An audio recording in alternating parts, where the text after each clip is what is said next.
Hey guys, today I'm going to tell you how to enable satellite view in Google Maps on phone.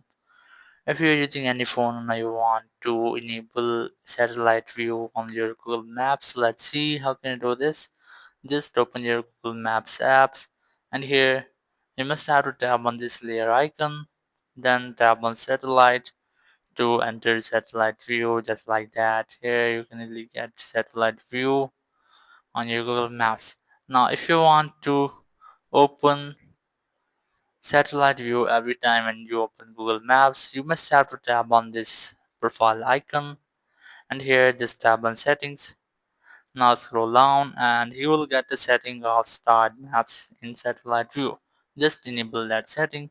Now whenever you start your Google Maps app, it will open in satellite view just like that. So that's how you can easily enable satellite view in your Google Maps app. Thank you very much for watching the video. Until next video, bye bye.